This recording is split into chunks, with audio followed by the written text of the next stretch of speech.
दोपहर 3 बजे के भोजपुरी समाचार में अपने के स्वागत बा। नमस्कार, हम अफरोज। सबसे पहले प्रमुख समाचार। दशहरा के आज 9वां दिन देवी भवानी महागौरी के पूजा आराधना करके मनावल जा रहा।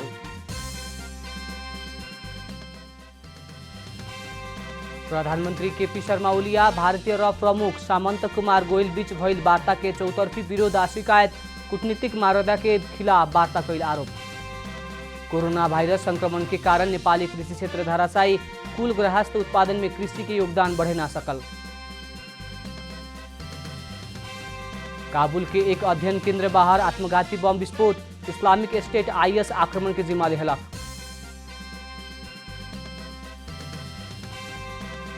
इंडियन प्रीमियर लीग में किंग्स 11 पंजाब द्वारा हैदराबाद पराजित, प्लेऑफ में जायला पंजाब की संभावना कायम है।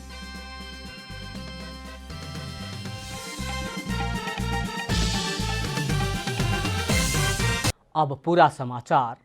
नेपाली समाज में बड़ा खुशी के साथ मनावल जाए वाला महान पर्व दशहरा के 9वां दिन आश्विन शुक्ल नवमी तिथि में देवी भवानी महागौरी के पूजा आराधना कैल जाला। लेकिन ई बरस कोरोना वायरस के कारण देवी मंदिर आ शक्तिपीठ में कैल जाए वाला दर्शन एवं पूजा आराधना प्रभावित भइल बा। माता महागौरी के सत्य और संस्कृति शुद्धि के प्रतीक मानल जाला। वहाँ के सब दुर्गति नाश करके जगत में शांति स्थापना करे खातिर प्रकट भइल बारी। उनकर बदन में कौनो दाग ना भइल, शुद्ध सफा उजर वस्त्र धारण कैले बारी। माता महागौरी सदाशिव के समेत अनंत अक्षत आशीर्वाद दे रहल बारी। महागौरी के पार्वती के 16 वर्षे सोषडी वा अविवाहिता के रूप में चित्रण कैल गई बा। नवमी के दिने घर घर में नवकुमारी सब की कुमारी के त्रिमूर्ति, कल्याणी, रोहिणी, काली, चंडिका, शांभवी, दुर्गा और सुभद्रा के रूप में कन्या सब के पूजा कैल जाला। नवकन्या के नवकुमारी मान के पूजा करे के परंपरा बा। महानवमी के दिन घर घर स्थापना कैल गई दशई घर देश भर के देवी मंदिर और कोट घर में भव्य पूजा आजा कैल जाला। दुर्गति नाश करे के प्रतीक के रूप में शक्तिपीठ सब में विधि पूर्वक बलि पूजा और सात्विक पूजा कैल जाला। ऐसन पीठ सब में पाड़ा, बोका, भेड़ा, मुर्गी, हाँस के पंचबलि देहल जाला। सात्विक पूजा करे वाला भथुआ, केरा, खीरा लगायत के फल फूल के भोग लगाव के चलन बा। शक्ति आर्जन के खातिर व्यक्ति वा राज्य शक्ति समेत महाशक्ति के पूजा करे के चलन बा। राज्य शक्ति के माता तलेजु भवानी के ई दिन में बड़ा भक्ति पूर्वक पूजा कैल जाला। काठमांडू के हनुमान ढोका के उत्तर में रहल तलेजु भवानी के मंदिर बरस में एक बेर नवमी के दिन ही खुलेला। प्रधानमंत्री केपी शर्मा ओली या भारतीय गुप्तचर संस्था र के प्रमुख सामंत कुमार गोयल बीच भइल वार्ता के चौतरफी विरोध आ शिकायत हो रहल बा। नेकपा प्रवक्ता श्रेष्ठ आज सवेरे सामाजिक सञ्जाल में नेपाल के राजनीतिक एवं कूटनीतिक इतिहास में ही प्रधानमंत्री से विदेशी गुप्तचर संस्था के अधिकारी से कूटनीतिक मर्यादा के खिलाफ औपचारिक वार्ता कैल बतौनी। भारतीय सेना के विशेष विमान से बुध के काठमाडौँ आयल गोयल आधा रात में प्रधानमंत्री ओली से करीब 3 घंटा गोप्य भेंटवार्ता कैला बाद सत्तारूढ़ विपक्षी पार्टी से ओकर कड़ा विरोध भइल बा। भोजपुरी समाचार में अब छोट विश्राम।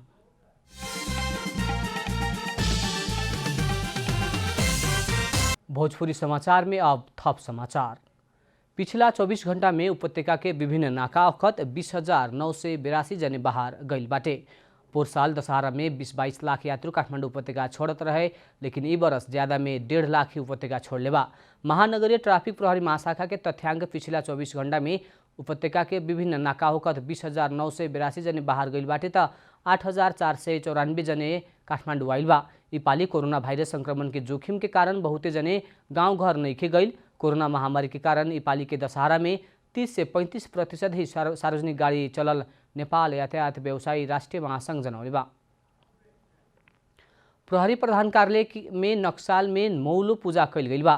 प्रहरी प्रधान कार्यालय नक्साल में आज मौलो पूजा कैल गइल बाटे। प्रहरी अतिरिक्त महानिरीक्षक हरि बहादुर पाल इतवार के प्रहरी प्रधान कार्यालय सशस्त्र प्रहरी गण नंबर 1 नक्साल स्थित मौलो में पूजा अर्चना तथा संकल्प पूजा कैलहन।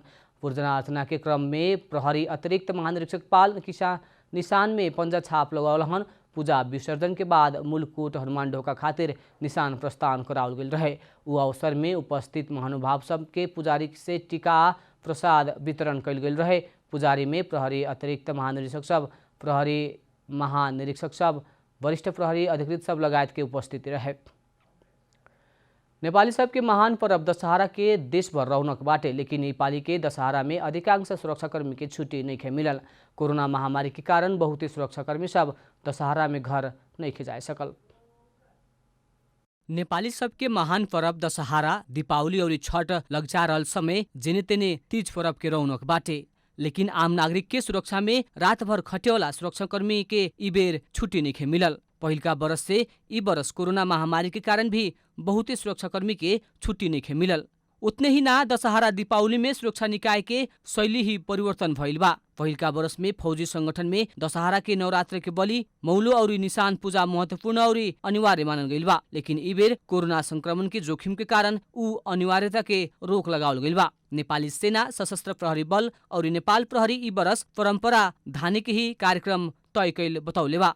पहिले के दशहरा जैसन ई बरस प्रहरी कर्मचारी के कार्यालय प्रमुख टीका ना लगौहन। प्रहरी प्रधान कार्यालय के मुताबिक हेडक्वार्टर में अघिल्का बरस में डीआईजी और एआईजी महिलो पूजा में बोका चढ़ाव के चलन रहे। लेकिन ई बरस सामान्य तरीका से पूजा ही हुई। नेपाल प्रहरी भी स्थानीय और प्रहरी के परिवार के बोला के खियावेला बड़ा भोज स्थगित कैले बा। सशस्त्र अघिल्का बरस में स्थानीय सुरक्षाकर्मी के सहयोग करे के और प्रमुख जिला अधिकारी और परिवार के बोला के बड़ा भोज आयोजना करते आवत रहे। फौजी संगठन अपना कर्मचारी के छुट्टी कटौती कैले बाटे। दशहरा के समय में शांति सुरक्षा के थप जिम्मेवारी भइला से सामान्यतः अघिल्का दशहरा में भी प्रहरी कर्मचारी के विदा ना छोड़े के प्रहरी जनौले बा।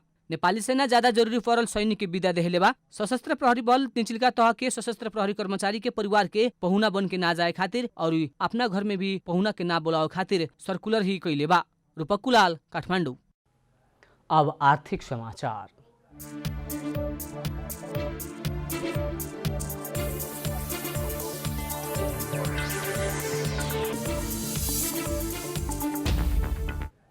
विश्वव्यापी महामारी बनल कोरोना भाइरस संक्रमण के कारण कृषि क्षेत्र धराशायी भइल बाटे। कोविड के कारण डेयरी, तरकारी आ पोल्ट्री क्षेत्र में पूर्ण रूप में असर पड़ल बा। नेपाल कृषि प्रधान देश भइला पर भी कृषि में आत्मनिर्भर नहीं हो सकल। उत्पादन घटते गईल बेरिया कृषि क्षेत्र में ही पर निर्भरता बढ़ते जा रहल बा। 67% कृषि में आश्रित जनसंख्या भइला पर भी कृषि के व्यावसायिक उत्पादन नहीं हो सकल कारण कुल ग्राहक उत्पादन में एकर योगदान नहीं बढ़ सकल। नेपाल से हर साल 2 खरब से बेसी के कृषि जन्य वस्तु आयात होती आयल तथ्यांक देखौले बा। ऐसन में गैरवासी नेपाली संघ द्वारा विज्ञ सबके राय सुझाव के आधार में संकलन कईल गईल तथ्यांक के आधार में समय में ढुवानी करे ना सकल कारण खाद्यान्न तथा खाद्य वस्तु में असर पड़ल मिलल बाटे। खास करके डेयरी, तरकारी आ पोल्ट्री व्यवसाय कोविड के चलते धराशायी बनल कृषि विज्ञ सबके कहना बा। सरकार द्वारा मल के समस्या समाधान करे ना सकल, कृषि पूर्वाधार तथा प्रविधि ना भइल कारण कृषि क्षेत्र में असर पड़ल है। किसान के प्रवर्धन होके ना सकला बाद भी ई तरफ आकर्षित होके वाला के संख्या में बढ़ोतरी नहीं हो सकल। रोडमैप बना के निर्यात से आयात प्रतिस्थापन कर सकला पर बड़का उपलब्धि होके के विज्ञ सब बतावेलन। सरकार द्वारा कृषि के उत्पादन वृद्धि आ व्यवसायीकरण खातिर आकर्षक पैकेज लियावे पड़े के एनआरए ने से संकलन कईल गईल सुझाव के आधार में प्रतिवेदन बनावल गईल बा। एनआरए ने द्वारा लिहल सुझाव मुताबिक कोरोना के बाद मछली, मांस आ दूध में आत्मनिर्भर होके के कठिन देखल गईल बा। सरकार द्वारा कुछ बरस भीतरे दूध, मछली आ मासु में आत्मनिर्भर होके के लक्ष्य लेहला पर भी तत्काल पूरा होके के आशा नहीं कईल गईल। इन्हें कुल गृहस्थ उत्पादन में पशुपालन क्षेत्र के योगदान 13% रहल पशु सेवा विभाग जानकारी दिले बा। कृषि क्षेत्र में ही पशु पंक्षी के योगदान 30% बाटे। 60% कृषक पशुपालन क्षेत्र में संलग्न बाटे। गरीबी के कारण मछली, मासु आ दूध के उपयोग बढ़े ना सकल विभाग के कहना बा। विज्ञ सब द्वारा नेपाल के ऑर्गेनिक उत्पादन के विश्व बाजार तक पहुंचावे खातिर पहलकदमी लेवे पड़े के सुझाव भी प्रस्तुत कईल गेल बा। कृषि उत्पादन के बाजारीकरण में खास करके ध्यान देवे पड़े के विज्ञ सब बतावेलन। हरिचरण उपाने की रिपोर्ट। भोजपुरी समाचार में अब छोड़ विश्राम।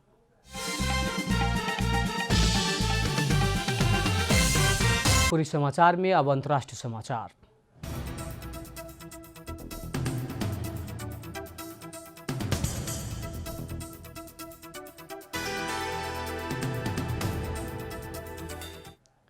अफगानिस्तान के राजधानी काबुल के एक अध्ययन केंद्र के बाहर आत्मघाती बम विस्फोट भइला से कम्ती में 18 जने के मृत्यु भइल बा।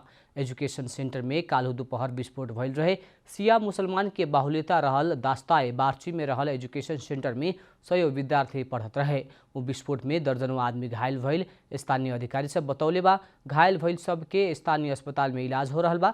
घायल मध्ये कुछ गंभीर रहला से मृत्यु होखे वाला के संख्या बढ़ सके के जनावल गइल बा। इस्लामिक स्टेट IS ई घटना के जिम्मा लेले बा। अब खेलकूद समाचार।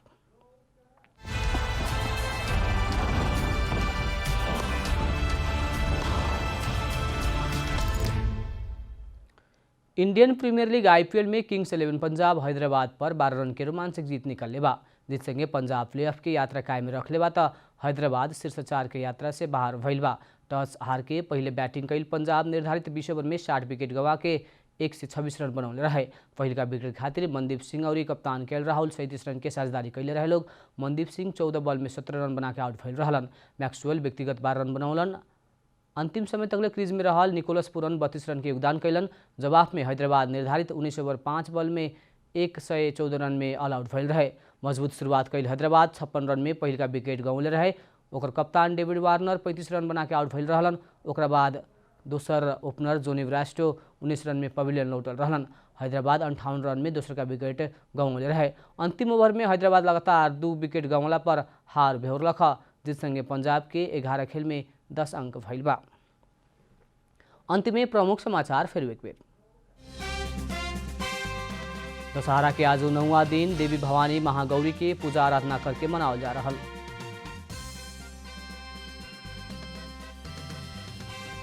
प्रधानमंत्री KP शर्मा ओली आ भारतीय रॉ प्रमुख सामंत कुमार गोयल बीच भइल वार्ता के चौतरफी विरोध आ शिकायत। कूटनीतिक मर्यादा के खिलाफ वार्ता कैल आरोप। कोरोना वायरस संक्रमण के कारण नेपाली कृषि क्षेत्र धराशायी। कुल गृहस्थ उत्पादन में कृषि के योगदान बढ़े ना सकल। काबुल के एक अध्ययन केंद्र बाहर आत्मघाती बम विस्फोट। इस्लामिक स्टेट IS आक्रमण के जिम्मा लेहला।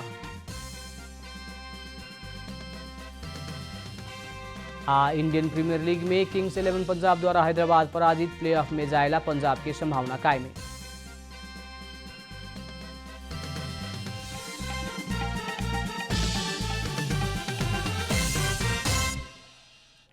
भोजपुरी समाचार अभी खातिर इतना ही। जनता द्वारा जनता खातिर प्रसारित जनता टेलीविजन के कार्यक्रम सब यूट्यूब, ट्विटर, फेसबुक आ हमनी के वेबसाइट जनतासमाचार.com में भी पढ़ा देख सकत बानी। सूचना में अपने के सहभागिता, समय में समाचार हमनी के प्रतिबद्धता। प्रणाम।